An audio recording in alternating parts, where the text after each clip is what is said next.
You're a superhero. 14 मार्च इतिहास का सबसे रहस्यमय डेट है। अब ऐसा क्यों? क्योंकि इसी दिन एक महान वैज्ञानिक अल्बर्ट आइंस्टाइन का जन्म हुआ था और इसी दिन एक महान वैज्ञानिक स्टीफन हॉकिंग्स की मृत्यु हुई थी। अब आप लोग कहेंगे कि इसमें क्या खास बात है? खास बात है क्योंकि 14 मार्च को ही 1:59 पे हम लोग पाई डे बनाते हैं। अब पाई क्या है? पाई एक रहस्यमयी गणित का नंबर है जिसके बिना स्पेस और साइंस की बहुत सारी डिस्कवरीज अधूरी हैं। अब आप नंबर पे गौर करिएगा। मार्च तीसरा महीना, उसके बाद डेट है 14 और टाइम है 1:59 यानी कि 3.14159। आपने पाई का वैल्यू दशमलव के बाद 5 स्थानों तक याद कर लिया। इससे रहस्यमयी और मोटिवेटिंग चीज क्या हो सकती है? जब वो हैदराबाद जाने के लिए रेलवे प्लेटफॉर्म पे खड़ा था तो पैर फिसलने की वजह से वो सामने से आती हुई ट्रेन की चपेट में आ गया, जिसकी वजह से उसके दोनों पैर कट गए। 2 घंटे तक उसको किसी ने हाथ भी नहीं लगाया और 6 घंटे की मशक्कत के बाद उसे अस्पताल पहुंचाया गया, जहां पर डॉक्टर्स ने उसकी मां को कहा कि इसके शरीर से पूरा खून बह चुका है, अब वो जिंदा नहीं बच सकता। लेकिन फिर भी उसकी मां ने कहा कि चाहे जिंदा रहे या मरे, मैं इसका इलाज जरूर कराऊंगी क्योंकि ये मेरा बेटा है। जैसे तैसे पैसे जुटाकर उसका इलाज करवाया गया। वो जिंदा तो बच गया लेकिन उसने अपने पैर गवा दिए। इस सिचुएशन पे उसके भाई ने उसका साथ छोड़ दिया। लोगों ने उसे भीख मांगने तक की सलाह दे दी, लेकिन उसने कहा कि मैं भीख नहीं मांगूंगा, मैं हार नहीं मानूंगा। उसने जिम ज्वाइन किया, अपनी बॉडी बनाई, वीडियोस अपलोड की और बहुत सारे लोगों के लिए एक मिसाल बन गया। उसका नाम है देव मिश्रा, जिसने हमें यह सिखाया कि जिंदगी हौसले से जी जाती है। एक बार रतन टाटा अपने सहयोगियों के साथ जर्मनी के एक होटल में खाना खाने गए। उनके सहयोगियों ने वहां पर थोड़ा ज्यादा खाना ऑर्डर कर दिया था। खाना सबने खा लिया था, लेकिन फिर भी टेबल पे 1/3 खाना बचा रह गया। जब वो पेमेंट करके जाने लगे तो एक बूढ़ी औरत ने उनसे कहा कि हम आपसे बहुत नाराज हैं क्योंकि आपने खाना बर्बाद किया है। इस पर उनके सहयोगियों ने कहा कि हमने खाने का पूरा पेमेंट किया है, आप कौन होते हो कहने वाले।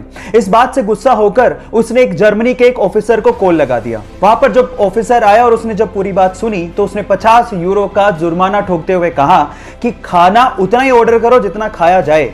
भले ही तुम्हारे पास पैसे हों, लेकिन ये संसाधन पूरे समाज के हैं।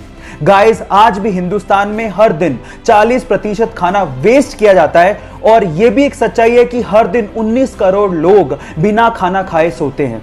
इसीलिए खाने को बर्बाद मत करो, क्योंकि जो खाना बर्बाद कर रहे हो वो बहुत लोगों को नसीब तक नहीं होता। पिता मरने की सिचुएशन में था तो उसने अपने बेटे को बुलाया और एक घड़ी देते हुए कहा कि बेटा, ये घड़ी मुझे तुम्हारे दादाजी ने दी थी और ये 200 साल पुरानी है।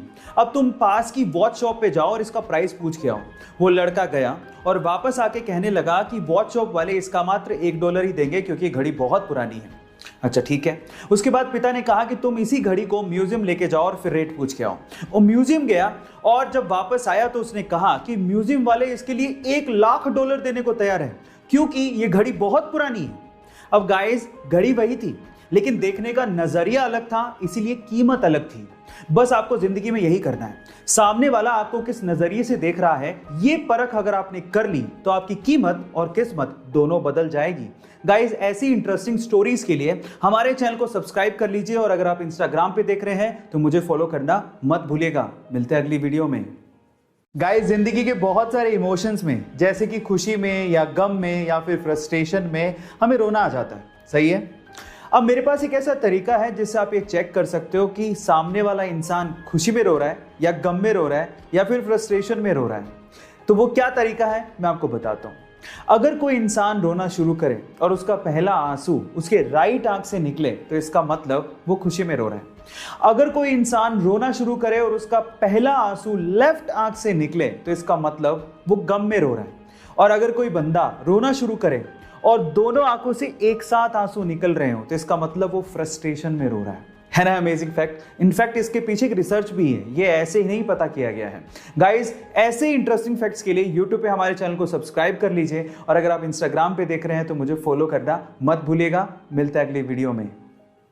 गाइस, अगर आपने कभी फ्लाइट में ट्रैवल किया है तो ये तो आपको पता होगा कि अगर कोई पैसेंजर 15 किलो से ज्यादा वेट कैरी करता है तो जितना एक्स्ट्रा वेट होता है उसका उसे चार्ज देना होता है। अब एक विचित्र घटना सुनिए जो 2012 में हुई। एक बंदे को ट्रैवल करना था चाइना से south Africa. Total travel time था 11.5 घंटे। याद रखिएगा 11.5 घंटे।